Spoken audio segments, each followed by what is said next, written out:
নমস্কার বন্ধুরা, রিতার কিচেনে সবাইকে স্বাগত। আজ বানিয়ে দেখাবো নিরামিষ ফুলকপির রেসিপির জন্য একটা ফুলকপি নিয়েছি। ফুলকপিটাকে কেটে কিছুক্ষণ গরম জলে রেখে দেব, যেহেতু এই সিজনে ফুলকপির মধ্যে পোকা থাকে। এবার ফুলকপিটাকে এইরকম ছোট ছোট পিস করে নিয়েছি। আর লাগছে একটা বড় সাইজের আলুটাকেও ডুমো ডুমো করে এভাবে কেটে নিয়েছি। এবার রেসিপিতে যাচ্ছি। প্রথমে কড়াইয়ের মধ্যে কিছুটা সর্ষের তেল দিলাম। তেলটা যখনই গরম হবে সামান্য পরিমাণে লবণ দিয়ে এবার ফুলকপিগুলোকে দেব। সামান্য লবণ আর কিছুটা হলুদ দিয়ে এবার ফুলকপিটাকে ভেজে নিচ্ছি। গ্যাসের আঁচটাকে মিডিয়াম করে ফুলকপিগুলোকে ভেজে নেব। ফুলকপি যাতে না পুড়ে যায় সেদিকেও খেয়াল রাখতে হবে। ভিডিওটা যদি ভালো লাগে আমার এই চ্যানেলটাকে সাবস্ক্রাইব করে ভিডিওটাকে অনেক বেশি শেয়ার করবেন। কমেন্ট করতে ভুলবেন না রেসিপিটা কেমন হয়েছে। একটা লাইক করে দেবেন।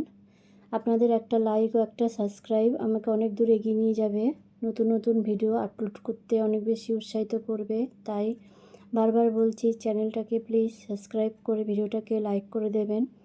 ওই একই তেলের মধ্যে এবার আলুগুলোকে দিয়ে সামান্য লবণ দিয়ে ফ্রাই করে নেব। আলুটার মধ্যে হলুদ দেব না।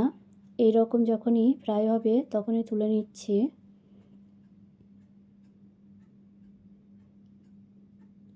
ওই একই তেলের মধ্যে এবার দেব একটা শুকনো লঙ্কা, একটা তেজপাতা। হালকা হয়ে গেলে এর মধ্যে এবার অল্প পরিমাণে পাঁচফোড়ন দেব।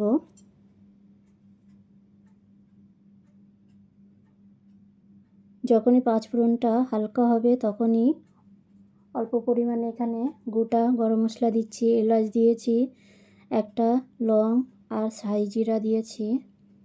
হালকা ফ্রাই হলে দেব অল্প পরিমাণে টমেটো। টমেটোটা যতক্ষণ না হচ্ছে ততক্ষণ ফ্রাই করে নিচ্ছি।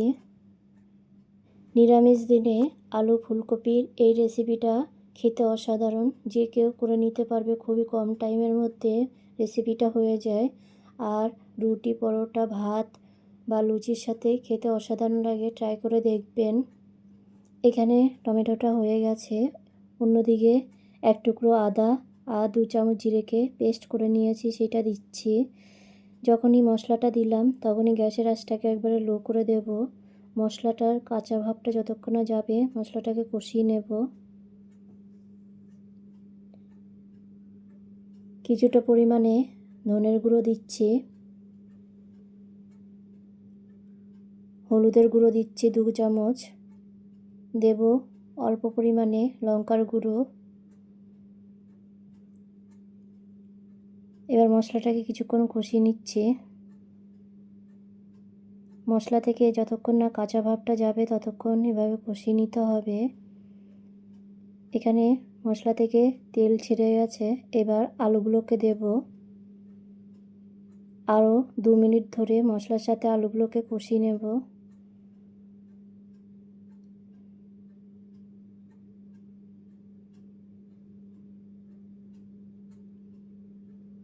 এবার এখানে কিছুটা পরিমাণে মটরশুঁটি দিচ্ছি।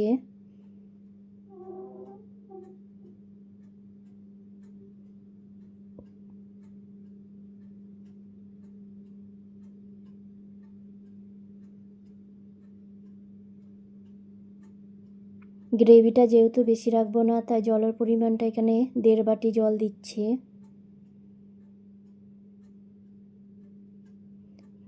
ফুলকপিগুলোকে দিয়ে এবার ঢাকনা দিয়ে কিছুক্ষণ রেখে দেব। 5 মিনিট পর ফিরে এলাম। এখানে ফুলকপি আলু সেদ্ধ হয়ে গেছে।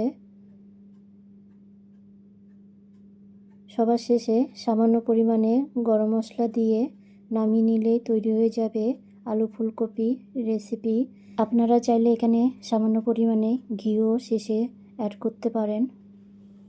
রেসিপিটা দেখার জন্য অনেক ধন্যবাদ। দেখা হবে নতুন একটা ভিডিওতে। ততক্ষণের জন্য সবাই ভালো থাকবেন।